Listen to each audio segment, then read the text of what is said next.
नमस्कार दोस्तों। आज की कहानी है गरीब मनहूस लड़की। बचपन से ही पढ़ने में बहुत कमजोर थी। उसका शरीर का रंग सांवला था। चेहरे का डिजाइन कुछ खास नहीं था। औरों की अपेक्षा भगवान उसके दांतों की बनावट अच्छा नहीं दिया था। मीना का चेहरा अच्छा ना होने के कारण स्कूल में बच्चे अक्सर उसे चिढ़ाते रहते थे। कोई मीना का फ्रेंड बनने के लिए तैयार नहीं था। जब मीना अपने गांव के गलियों से गुजरती थी, बगल में खड़े लोग भी उससे अपना मुंह फेर लेते थे। मीना को इस बात से बहुत ज्यादा पीड़ा होती थी। वह यह नहीं समझा पा रही थी क्योंकि वह बहुत छोटी बच्ची थी। आखिर बात क्या है? हमारे चेहरे को देखकर लोग अपना मुंह क्यों छुपा लेते हैं? इस दुनिया में लड़की होना कोई आम बात नहीं है। आज भी लड़की पैदा होना बदनसीब माना जाता है। बहुत सारे ऐसे जगह और समाज हैं जहाँ पर आज भी पढ़ाई लिखाई लड़कियों के द्वारा ना के बराबर है, तथा इसके अलावा अनेक प्रकार की कठिनाइयाँ उत्पन्न होती हैं। इसी प्रकार के सामाजिक भेदभाव और लड़कियों के सामाजिक नजरिया के ऊपर मैं एक इमोशनल कहानी लिखी हूँ, जिसमें एक बदनसीब लड़की की कहानी लिखी गई है। इस कहानी का मुख्य किरदार जो निभा रही है, उसका नाम मीना है। ऐसी सोच और मान्यताएं अब तक हमारे समाज में मौजूद हैं। ये सोच दृष्टिकोण की एक गलत और अन्यायपूर्ण तरीका है। बच्चे के जन्म लिंग किसी भी रूप से उसे बदनसीब नहीं बनाती है, चाहे वह लड़की हो या लड़का। लड़की पैदा होना समाज की समृद्धि और समानता की एक महत्वपूर्ण अंग है। महिलाओं की शक्ति और योग्यता का पहचान करना हमारे समाज को बेहतर बना सकता है। लड़कियों की शिक्षा, स्वास्थ्य, रोजगार, स्वतंत्रता और सभी अन्य क्षेत्रों में अवसरों के साथ संपूर्ण रूप में समर्पित करना चाहिए। अब भी बहुत से समाजों ने ऐसी परिस्थिति की संशोधित किया है और महिलाओं को सामाजिक, आर्थिक और सांस्कृतिक स्थिति में सुधार हुआ है। ये उन्हें अपने पूरे पोटेंशियल का उपयोग करने की स्वतंत्रता प्राप्त है। हम एक समाज में भी सभी लोगों को समानता, सम्मान और अवसरों को आदान प्रदान करना चाहिए, चाहे वह लड़का हो या लड़की। स्त्री और पुरुष दोनों का विकास और संरक्षण आवश्यक है, ताकि समाज और विश्व एक विकासशील स्थिति में बदल सके। इन्हें सभी करके ऊपर में एक लॉन्ग इमोशनल स्टोरी हिंदी लेकर आई हूँ, जिसे आप सभी को पढ़कर जरूर अच्छा लगेगा। बचपन से ही पढ़ने में बहुत कमजोर थी। उसका शरीर का रंग सांवला, चेहरे का डिजाइन कुछ खास नहीं था और उसकी अपेक्षा भगवान उसके दांतों की भी बनावट अच्छा नहीं दी था। मीना का चेहरा अच्छा ना होने के कारण स्कूल में बच्चा अक्सर उसे चिढ़ाते रहते थे। कोई मीना का फ्रेंड बनने के लिए तैयार नहीं था। जब मीना अपने गांव की गलियों से गुजरती थी, बगल में खड़े लोग भी अपना मुंह फेर लेते थे। मीना को इस बात से बहुत ज्यादा पीड़ा होती थी। वह ये नहीं समझ पा रही थी क्योंकि वह बहुत छोटी बच्ची थी। आखिर बात क्या है? हमारे चेहरे को देखकर लोग अपना मुंह क्यों छुपा लेते हैं? मीना जब स्कूल से घर वापस आती थी, तब अपने से एक यही सवाल करती थी कि माँ, जब हम अपने स्कूल से घर आते हैं तो लोग हमें ऐसे क्यों देखते हैं? और स्कूल में भी हमसे कोई बात नहीं करता है। हमारा कोई फ्रेंड भी नहीं बन रहा, अतः हमसे कोई बातचीत नहीं करता। इतना बात सुनकर मीना की माँ भी आंख में आंसू आ गया। वह फवक फवक कर रोने लगी। अपनी बिटिया को ये नहीं समझा पा रही थी, तुमसे लोग इतनी घृणा क्यों करते हैं? माँ मीना से बहुत ज्यादा प्यार करती थी। गली मोहल्ले में मीना को मनहूस जब लोग बोला करते थे, मीना की माँ कड़े शब्दों में जवाब दे देते थे। मीना की माँ अपने कलेजे के टुकड़े को हर वक्त अपने साथ में रखती थी और जो भी उसे बोलता था उसके बदले में जवाब देती थी। मीना धीरे धीरे अपनी उम्र जीने की एक आदत बना ली और जो लोग बोल रहे थे उसके पीछे कुछ और सुनने के तैयार नहीं थे। बस अपने काम से मतलब रखती थी, पढ़ाई करती थी और वापस घर लौट जाती थी। धीरे धीरे मीना बड़ी होती चली गई। अब उसकी उम्र शादी करने लायक हो गई थी। अब उसके पापा लड़का खोजने के लिए एक गांव से दूसरे गांव में जाने लगे। लेकिन जो भी लड़के वाले मीना को देखने आते थे, वे बिना पसंद के ही लौट जाते थे। ऐसे बहुत बार हुआ। अब बहुत दिक्कत होने लगी मीना की शादी करने में। मीना के पापा भी थक चुके थे लड़का खोजते खोजते। ऐसा कोई गांव नहीं था जिस गांव में मीना के पिता लड़का खोजने के लिए नहीं गए थे। अब मीना के पापा भी गुस्से में आकर मीना का मनहूस बोलना चालू कर दिया। लेकिन माँ तो एक ऐसी थी जो सभी लोगों को समझाती थी और मीना के बारे में भला बुरा कहने वाले को सबक सिखाती थी। भगवान ने भी मीना के साथ बहुत ही क्रूरता मजाक किया था। शरीर के बनावट ऐसे बना दिए थे जिसे देखकर कोई भी लड़के वाला पसंद ही नहीं करता था। मीना भी उसको लेकर चिंता कर रही थी कि पापा हमारे लिए इतना दूर दूर तक जाते हैं लड़का देखने के लिए, लेकिन हमें कोई भी लड़का पसंद नहीं करता। मीना अपने कामों में ज़्यादा व्यस्त रहती थी। वे खाना बनाने में बहुत ज़्यादा समय देती थी। मीना के खाने में बहुत ज़्यादा मज़ा आता था। मीना ने बहुत सारी खाने बनाने की रेसिपी के बारे में जानकारी हासिल कर ली थी। इसके लिए उन्होंने किताबें, रेडियो, टीवी चैनल पर वीडियो देख ली थी। मीना द्वारा बनाया गया खाना बहुत स्वादिष्ट और टेस्टी होता था। मीना की तारीफ उसके चेहरे से कोई नहीं करता था, लेकिन उनकी खाना बनाने का जो तरीका था, उसके खाने में जो स्वादिष्ट था, उसे हर कोई तारीफ करता था। खाना बनाने में मीना के जितने भी आजू बाजू औरतें थी, उन सभी औरतों में बहुत ज़्यादा फेमस हो गई थी। जिस औरत को लगता था कि आज नया खाना बनाना है और कुछ नया आइडिया इसमें टेस्टी लाना है, तो मीना के पास आकर जानकारी लेती थी। बहुत सारी औरत ये भी सोचती थी कि मीना के द्वारा बनाए गए खाने को हम सीख लें, लेकिन ये उन सभी के बस की बात नहीं थी। मीना के हाथ में ऐसा टाइमिंग जादू था जो मीना की इस कला को कोई सीख नहीं पाया। मीना का जीवन और उसका लाइफ चक्कर उतार चढ़ाव में करता रहता था। माता पिता और रिश्तेदार बहुत कोशिश कर रहे थे कि मीना की कहीं ना कहीं शादी हो जाए। बहुत कोशिश के बाद माँ पापा ने एक लड़का वाले को मना लिया था। वे सब मीना को देखने के लिए घर पर आने वाले थे। मीना को इस बात की खबर लग जाती है कि हमारी शादी होने वाली है।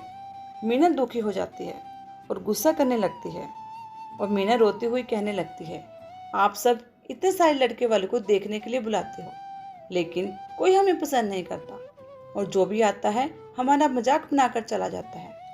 आप सबकी बदनामी होती है। मीना की माँ ने मीना को समझाया कि शादी में अक्सर ऐसा होता रहता है, हर कोई किसी को पसंद नहीं करता। जिसे तुम पसंद आ जाओगी तो तुमसे जरूर शादी कर लेगा। तुम अपना ख्याल रखो, तुम अपने आप पर ध्यान दो। कौन तुम्हें पसंद करेगा या नहीं करेगा, ये तुम उन पर छोड़ दो। आप सबकी बदनामी होती है। गांव समाज वाले बोलते हैं कि लड़के वाले देखने आए थे और मीना को पसंद नहीं किया।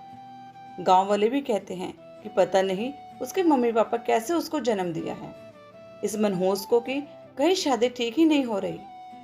अगले दिन लड़के वाले मीना को देखने आने वाले थे, लेकिन मीना उसी दिन सुबह में ही सज संवर कर कहीं निकल गई थी। लड़के वाले घर पर आते हैं, लेकिन मम्मी पापा को नहीं पता था कि मीना कहाँ गई है। जब लड़की देखने का बारी आता है तो मीना घर में नहीं थी।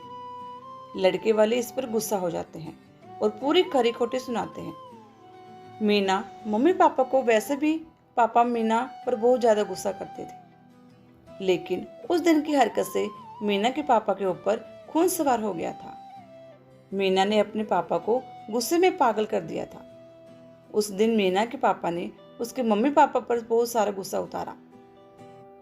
उस दिन मीना के पापा ने उसकी मम्मी पर बहुत सारा गुस्सा उतार दिया। मीना के पापा ने उसकी मम्मी को बहुत भला बुरा कहा, ये सब तुम्हारे सिर पर चढ़ाने का नतीजा है। तुम्हारी ही वजह से आज मीना ऐसी हरकत कर रही है। अब शाम का वक्त होने वाला था। मीना घर को लौट चुकी थी। मीना के चेहरे पर बहुत ज़्यादा खुशी थी और उसके हाथ में एक चेक था। मीना कोई एक सर्टिफिकेट लेकर आई थी। मीना ने अपनी उपलब्धि के बारे में अपनी मम्मी से कुछ बोलने वाली ही थी कि इसी बीच मीना की मम्मी ने उसको खरी खोटी सुनाना शुरू कर दिया। उसकी मम्मी ने मीना को इतना खरी खोटे सुनाया कि मीना सपने में भी ये सोच नहीं पाती कि मम्मी आज हमें इतना भला बुरा बोलेगी। इससे पहले मीना की मम्मी ने मीना को इस तरह के शब्दों का उच्चारण नहीं किया था। मीना की माँ ने एक बात बोली, मीना कि बाकी सब लोग सही कह रहे थे कि तुम सच में मनहूस हो। आज तुम्हारी वजह से हम सब परेशान हैं। अच्छा होता कि तुम पैदा होते ही मर जाती।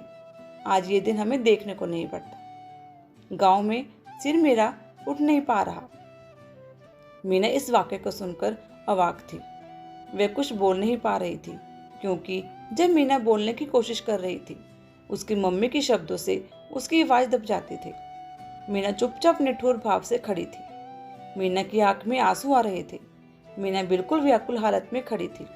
वे कुछ बोल नहीं पा रही थी। मीना अपनी माँ से एक ही सवाल कर रही थी, माँ, क्या मैं इतनी बदनसीब हूँ कि मुझे आप मारना चाहती हैं? क्या मैं मर जाऊँ? मैं इतनी बुरी हूँ? आप मुझे मारना चाहती थी कि मैं ऐसी क्या गलती कर दी? मीना के द्वारा बोला गया एक भी बात का असर उसकी मम्मी पर नहीं था। मीना की मम्मी काम कर रही थी और गुस्से में मीना के ऊपर अनेकों बात का प्रहार कर रही थी। मीना निठुर भाव से अपनी मम्मी की ओर देख रही थी और उसकी बातों को सुन रही थी। आंख में आंसू बहा रहे थे, लेकिन मीना चुपचाप खड़ी रही। मीना एक ही सवाल कर रही थी, माँ, क्या आप मुझे मारना चाहते हो? गुस्से में मम्मी ने भी बोल दिया, हाँ। मीना बिना कुछ बोले एक पल बिताए ही सीधा अपने कमरे में जाकर दरवाज़ा बंद कर लेती है।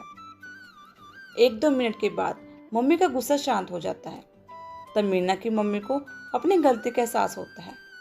उसकी मम्मी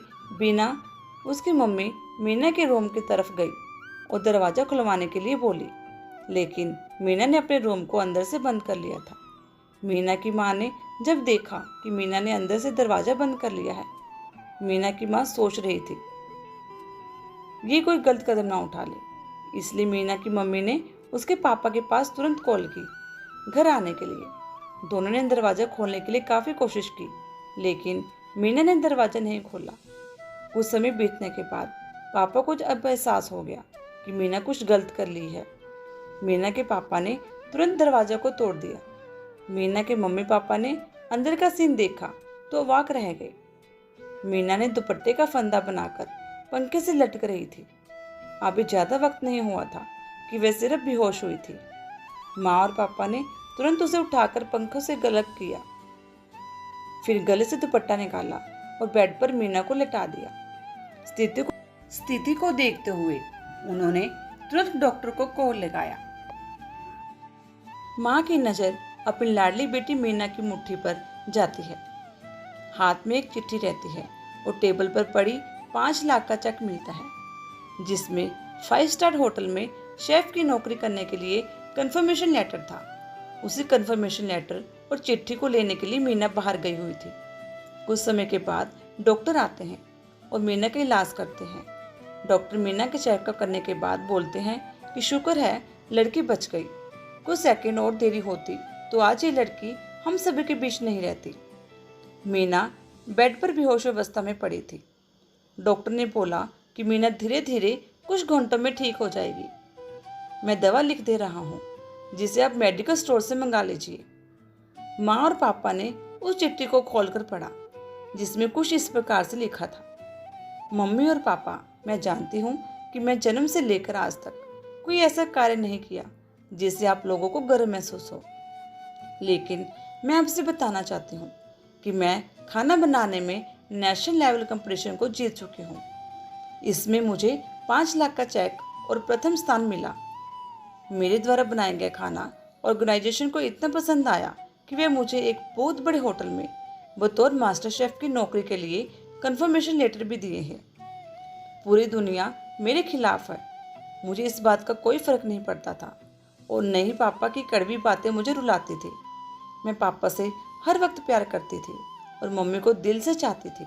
मैं जानती थी कि मम्मी और पापा केवल बाहर से ही सख्त दिखते हैं, लेकिन अंदर से मुझे बहुत ज़्यादा प्यार करते हैं। यदि मम्मी और पापा मुझे प्यार नहीं करते तो मेरे लिए बिना कहे हुए कपड़ा, मिठाइयाँ, किताबें नहीं लेकर देते। माँ की ममता और प्यार को कोई नहीं बयां कर सकता। माँ मेरी चाहत और दुनिया थी। पापा का प्यार मुझे बहुत सताएगा। मैं अब इस दुनिया को अलविदा कहकर जा रही हूँ। मेरी माँ, मेरे पापा इस दुनिया के सबसे खूबसूरत चांद में हैं। मैं जानती हूँ कि अपने कभी भगवान से प्रार्थना जरूर की होगी कि अगले जन्म में मेरे को ऐसी औलाद मत दीजिएगा, लेकिन मैं भी भगवान से प्रार्थना करती थी कि जन्म में क्या 7 जन्मों तक मुझे आप जैसे ही मम्मी पापा मिले, और आज यही प्रार्थना कर रही हूँ। मैं उस भगवान के पास जा रही हूँ जिसे आप लोग बहुत पहले हमें वहाँ पर भेजना चाहते थे। चिट्ठी में बहुत सारी इमोशनल बातें लिखी गई थी, जिसे पढ़कर मीना के मम्मी पापा के पांव तले जमीन खिसक गई थी। मीना के मम्मी पापा बहुत पछतावा कर रहे थे और उनकी आंखों से आंसू बहुत ज़्यादा गिर रहे थे। मीना बेड पर बेहोश पड़ी हुई थी। उसकी माँ उसके सिर पर हाथ फेरकर रो रही थी। पिता को बर्दाश्त नहीं हो रहा था। वह भी मीना के लिए जोर जोर से चिल्लाकर रोने लगे। आज की इस इमोशनल स्टोरी कहानी से हमें यही शिक्षा मिलती है कि हमें कभी भी दूसरे के बारे में कमेंट नहीं करना चाहिए। भगवान जो भी उस व्यक्ति को दिए हैं वे कुछ सोच समझ कर ही दिए होंगे। दूसरे पर कमेंट करने से पहले खुद को भी देख लेना चाहिए कि हमारे अंदर कितना गुण है। हेलो दोस्तों, आपको ये कहानी कैसी लगी? अगर अच्छी लगी तो लाइक और कमेंट जरूर करना और चैनल को सब्सक्राइब जरूर करना। धन्यवाद।